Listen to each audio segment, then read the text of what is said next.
Good morning, friends. Welcome back to my YouTube channel Medical Classes by Dr. Srinidhi Kumar Acharya.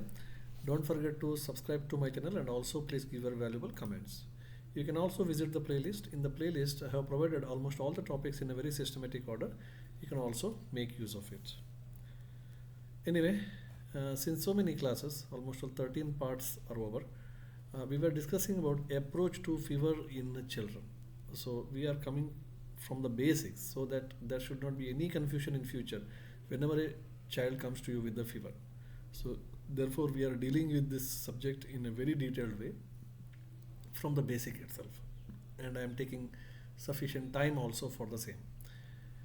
So four questions like onset of the fever, response of the antipyretic, then comes the interfebrile period, and then comes uh, the rhythm of the fever. Four questions are over.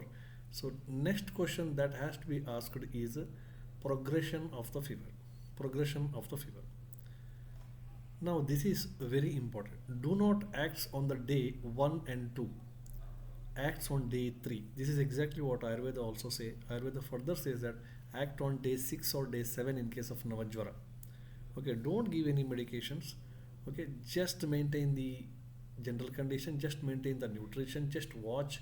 Okay, and just give some of the drugs which will going to decrease the discomfort, not suppression of the fever, discomfort, which decrease the discomfort. That's all what is mentioned in Ayurveda in the context of Navajvara.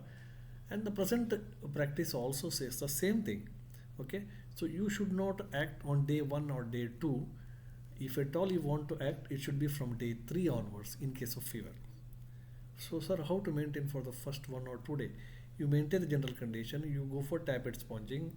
Okay, so we have got many, maintain the nutrition, many things are there that we will discuss. Now best of the physician, see, when for the first 1 or 2 days the fever is coming, world's best doctor pediatrician also may not be knowing the fact that why this fever is coming, isn't it? We can make so many assumptions. It may be viral fever, it may be bacterial fever, it may be an environmental fever, it may be a seasonal fever. Like that, we can make our own interpretations. But exactly why it is coming, nobody knows. Fever is there. But if somebody asks why this fever is there, what is causing the fever, we can say I can say virus, bacteria, etc. That's all. Which virus, which bacteria, I cannot say. So best pediatricians also, they are not in a position to answer the question why this fever is there in the first 1 or 2 days, because there is no localization. There is no localization. Suppose if the fever is there, it is coming with the multiple symptoms. Yeah, 99% you can say that this is a viral fever because it is coming with the multiple symptoms. Many systems are get affected and multiple symptoms: cough, cold, running nose, nasal blockage, and then throat pain. Everything is there. So that means virus is, when the virus is passing through the tract, it is involving everything which is present in the surrounding, and so this is going on. This is assumption. Okay, why I'm telling is fever takes some time for the localization. Okay, suppose you are talking about bacterial fever, it takes some time for the localization. Okay, so if you don't know at that particular point, so how to convince the parents? So you are telling that don't give any medicine for the 1 or 2 days, I want to watch the fever. Whether the parents are ready for this? No, definitely they are not ready. But now you have to convince them. See, it is not that I don't know how to treat this fever. Okay, so if I am not giving the medication means, it does not mean that I don't know how to treat this fever. I know how to treat this fever, but I want to make sure that exactly where it is getting settled, and then I will start the medications. So this point has to be convinced to the parents, which is quite difficult actually. Okay, so assure the mother that I know how to know the cause of the fever if you give me 1 or 2 days, but I can assure only that your child is safe. Because to see the safety of the child, we have got so many parameters. What is that? Urine output should be normal, food intake should be normal, heart rate and respiratory rate should be regular, maybe increased, but should be regular. So these are some of the important parameters that we can say that yes, although there is a high degree of the fever, the child is safe. Okay, so to be honest, instead of calling it as a viral, no, sometime, see, patient comes to you on the first day, there is a fever. Mother asks, sir, what happened to my child? So I will say viral fever. Okay, if it is a viral fever, actually after 2 or 3 days, fever has to come down. But after 4 days also, if the fever is not coming down, mother again asks, sir, what happened?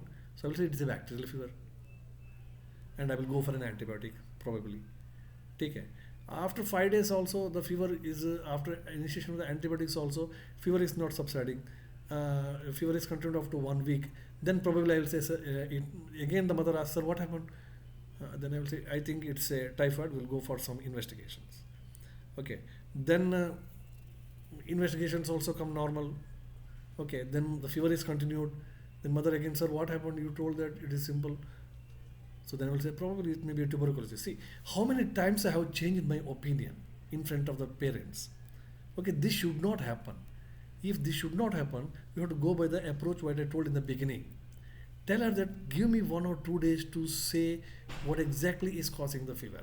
I want 1 or 2 days. It does not mean that I don't know how to treat the fever. I know how to treat the fever, but give me 1 or 2 days. I will give the exact diagnosis because I want to know the progression of the disease. So by looking at the progression of the disease, it helps for the diagnosis of the fever. Okay. So if you frequently changing your diagnosis in front of the parents, parents also estimate your knowledge. Okay. So which is not so good for a pediatrician. It does not give a good feeling to the pediatrician actually. So be honest. Be honest. Write on a paper. Suppose if you want to write on a paper, there is no localization of the fever at taken place. So there is no clue for the diagnosis. Probably I think that after 1 or 2 days there will be localization. Then there will be a clue for the disease, and we can go for the treatment. Okay. There is only fever is coming, and fever is gradually increasing. No other symptoms.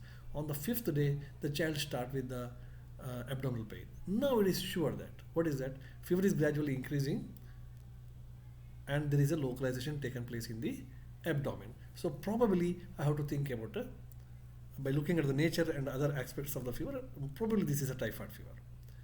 So by one shot itself, my diagnosis is over. There is no confusion. But if you are in hurry, then it creates a lot of confusion.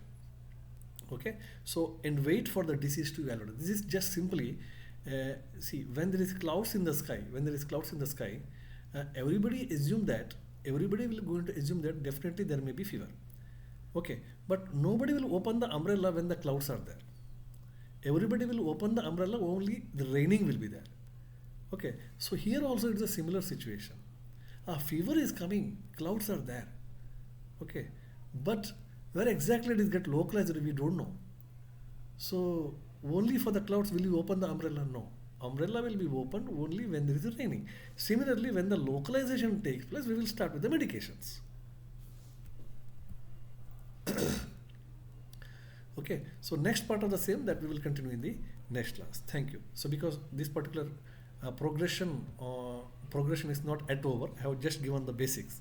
Okay, so progression of the fever that we will further discuss in the next class. Thank you very much.